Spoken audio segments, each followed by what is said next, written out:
बस भाभी, बहुत बोल लिया आपने। क्या इस तरह मम्मी से बात की जाती है? अब एक भी शब्द और नहीं।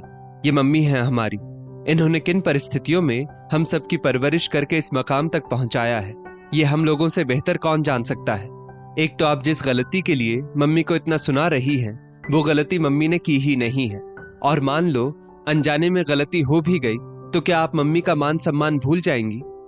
अंशु ने अपनी माँ का अपमान होते हुए देखकर बहुत तिलमिलाते हुए कहा। और भैया आप, भाभी लगातार मम्मी को अपशब्द बोले चली जा रही है और आप चुपचाप बैठे बैठे सुन रहे हैं। मुझे आपसे तो ऐसी उम्मीद बिल्कुल भी नहीं थी। अंशु बेटा, तुम चुप रहो। अगर तुम भी बराबर से जबान लड़ाने लगे तो इसमें और तुम में क्या फर्क रह जाएगा। बड़े बेटे अभी के कुछ बोलने से पहले ही माँ दीपा जी परिस्थितियों को संभालने की कोशिश करते हुए बोली। वाह मम्मी जी, पहले तो बेटे को उकसाती हो और फिर उसको समझाने का नाटक करती हो। बड़ी बहू रंजना, जो इतनी देर से जरा सी बात के कारण सास को सुनाए जा रही थी, उनकी बात को काटते हुए बोली। बहू, कुछ तो शर्म करो। मैंने क्या उकसाया अंशु को? तुम तो खुद उसके सामने मेरा अपमान पर अपमान किए जा रही हो। माना कि अभी की आंखों का पानी मर गया, उसको अपनी माँ का अपमान नहीं दिखाई पड़ रहा, लेकिन एक बेटा अपनी माँ का अपमान इस तरह से होते हुए कैसे देख सकता है? दीपा जी बहुत ज्यादा दुखी होते हुए बोली, क्योंकि वो तो अपने परिवार को हमेशा हंसता खेलता देखना चाहती थी। उन्होंने तो कभी ऐसी अनहोनी की कल्पना भी नहीं की थी। लेकिन कुछ परिस्थितियां चुपचाप जीवन में चली आती हैं, और यही हुआ दीपा जी के साथ। चचेरी बहन के कहने पर उसके दूर के देवर की बेटी के साथ बड़े बेटे अभी की शादी कर दी। पहले तो दीपा जी के पति राकेश जी ने मना भी किया कि एक बार सोच लो, क्या रिश्तेदारी में अभी का रिश्ता करना सही रहेगा। लेकिन दीपा जी ने सोचा कि बड़ी बहन है तो सोच समझकर ही रिश्ता बताया होगा। देखने सुनने में भी रंजना अच्छी लगी और उसके मायके वाले भी ठीक ठाक। रंजना शादी के बाद कुछ दिनों तक तो सही रही, लेकिन फिर धीरे धीरे ऐसा रंग दिखाना शुरू किया कि दीपा जी के लिए तो ये बहुत ही विकट स्थिति हो गई, क्योंकि उन्होंने ही राकेश जी से जिद करके रंजना को अपनी बहू बनाया था। अब ना वो पति से अपने दिल का हाल कह पा रही थी और ना रंजना के व्यवहार को समझ पा रही थी। और इधर रंजना जब देखो तब दीपा जी को छोटी छोटी बातों के लिए मुंहफट जवाब दे देती। दीपा जी यही सोचती कि अभी बच्ची है, थोड़े दिनों में संभल जाएगी, लेकिन जिसको संभलना होगा वही तो संभलेगा। दीपा जी अकेले में बैठकर खूब फूट फूट कर रोती रहती कि आखिर उनसे कौन सी गलती हो गई जो उनको ऐसी सजा मिली। उन्होंने तो बस हर अच्छी बुरी परिस्थितियों से लड़ने के बाद अपने परिवार की खुशियां ही चाही थी, लेकिन शायद भगवान को वो भी मंजूर ना थी। दीपा जी अपनी चचेरी बहन से भी कुछ नहीं कह पाती। उनको लगता कि ये सब उनकी किस्मत का ही दोष है। तभी तो राकेश जी की चेतावनी के बाद भी उनकी अक्ल पर पत्थर पड़ गए और उन्होंने रंजना को अपनी बहू बनाने को स्वीकार किया। छोटा बेटा अंशु बाहर दूसरे शहर में नौकरी करता था, इसीलिए घर कम ही आ पाता।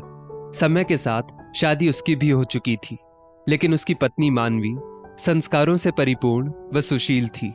पहले तो रंजना अगर अभी के सामने दीपा जी से कुछ कहती तो अभी रंजना को समझाता, लेकिन धीरे धीरे अभी भी रंजना के ही रंग में रंगने लगा। राकेश जी भी ये सब देख सुनकर बहुत परेशान हो जाते। उनकी बीपी की समस्या की वजह से दीपा जी उनको ज्यादा कुछ बताती भी नहीं थी कि उनकी पीठ पीछे तो रंजना उनसे इससे भी ज्यादा गलत व्यवहार करती है। समय बीत रहा था और समय के साथ साथ रंजना की बदतमीजियां भी बढ़ती ही चली जा रही थी। जितना दीपा जी बर्दाश्त करती, रंजना उतनी बदतमीज होती चली जा रही थी। अब तो वो जब जी चाहे दीपा जी को कुछ भी बोल देती और अभी उसको अनसुना करके वहां से हट जाता। दीपा जी के दिल से कराह निकल जाती कि क्या ये वही बेटा है जो माँ के ऊपर अपनी जान लुटाता था। अब इसको माँ की बेइज्जती से भी कोई फर्क नहीं पड़ता। फिर भी कुछ ना कुछ बोलकर आंसुओं को चुपचाप पी लेती और वहां से हट जाती। होली का त्योहार था और इस बार 2-3 साल के बाद अंशु भी घर आया था अपनी पत्नी मानवी के साथ। होली पर लगातार मेहमान मिलने के लिए घर आ जा रहे थे।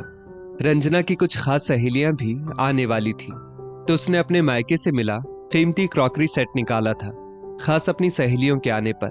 सहेलियों के नाश्ता कर लेने के बाद क्रॉकरी सेट तो अंदर रसोई में पहुंच गया और रंजना वहीं पर सहेलियों के साथ बैठी बातचीत करती रही। दीपा जी ने सोचा कितनी महंगी क्रॉकरी है। चलो मैं ही साफ करके रख देती हूँ, वरना दाग पड़ जाएंगे।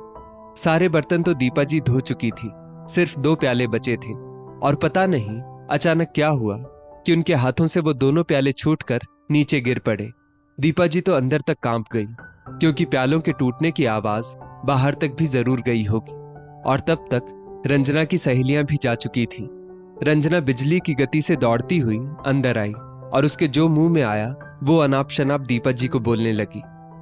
कितनी बार कहा है कि मेरे मायके से मिली हुई किसी भी चीज को हाथ मत लगाया करो, लेकिन इनको तो कुछ समझ में ही नहीं आता।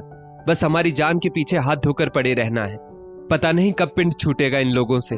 काम धाम तो नाम भर का, और जब देखो तब नुकसान पर ही लगे रहते हैं। कभी इतना महंगा सेट देखा होता तो कद्र जानती उस चीज की, लेकिन इनको क्या फर्क पड़ता है।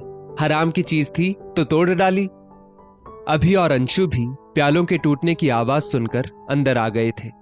रंजना का ये सब बोलने का अभी के ऊपर तो कोई फर्क नहीं पड़ा, लेकिन अंशु के लिए ये सब बर्दाश्त करना असंभव था। बस इसीलिए वो मम्मी का अपमान देखकर तड़प उठा और उसने रंजना को धमका दिया। इतनी ही परवाह है तो ले जाओ इनको अपने साथ, 4 दिनों में आटे दाल का भाव मालूम पड़ जाएगा।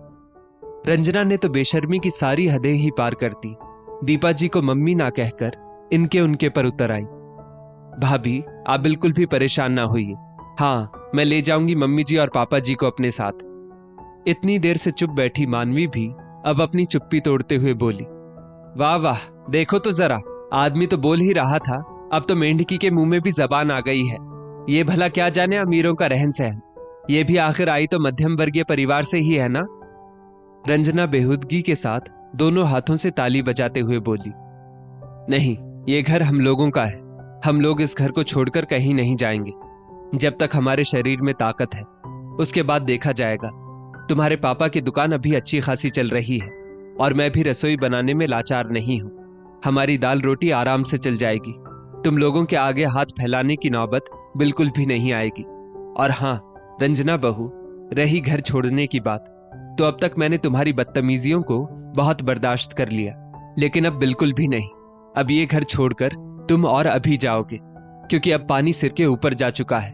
जब धागे का गुच्छा बहुत ज्यादा उलझ जाए और सुलझाया भी ना जा सके तो उसको तोड़कर फेंक देना ही बेहतर होता है। बहू, तुम्हारे साथ रहकर इस तरह रोज रोज मरने से बेहतर है कि एक बार में ही मर जाना। ना रहेगा बांस और ना बजेगी बांसुरी। दीपा जी की तड़पती हुई आवाज सुनाई पड़ी। सब कुछ घुट घुट कर बर्दाश्त कर लेने वाली दीपा जी के अंदर आज की परिस्थिति को देखकर पता नहीं इतना बोलने की ताकत कहां से आ गई थी। शायद परिस्थितियां बहुत ज्यादा ही विकट नजर आ रही थी, इसलिए और बर्दाश्त करना शायद उनके लिए असंभव सा हो गया था। मम्मी, होश में भी हो कि आप क्या बोल रही हो? हम लोग आखिर क्यों ये घर छोड़कर जाएं? अब जाकर अभी के बोल फूटे जब उसको घर निकाला मिल रहा था। चलो बेटा, कम से कम बोले तो तुम, वरना तो लग रहा था कि तुम्हारे मुंह में जबान ही नहीं बची। शायद मैं अभी तक बेहोश ही थी, अब जाकर मुझको होश आया है।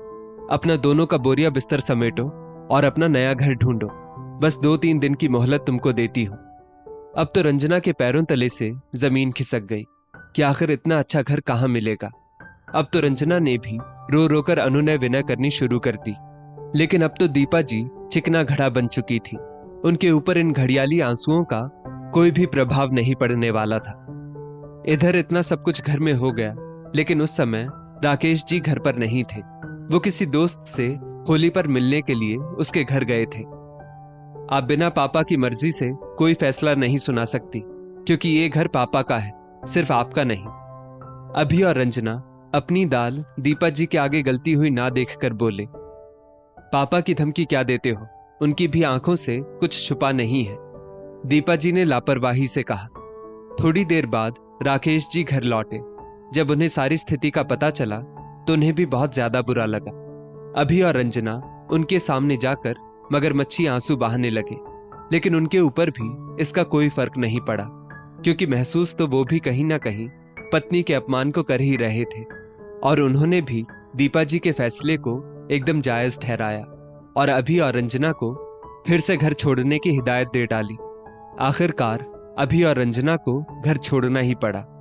दीपा जी ने अंशु और मानवी के साथ भी जाने से उस समय इनकार कर दिया। लेकिन उन्होंने मन ही मन गहरी सांस ली कि रोज रोज मरने से तो अच्छा एक बार में ही मर जाना। दोस्तों, इस स्टोरी को लेकर आपकी क्या राय है, नीचे कमेंट करके जरूर बताइएगा। और ऐसी ही और भी बेहतरीन वीडियोस के लिए हमारा पेज जरूर फॉलो करें। धन्यवाद।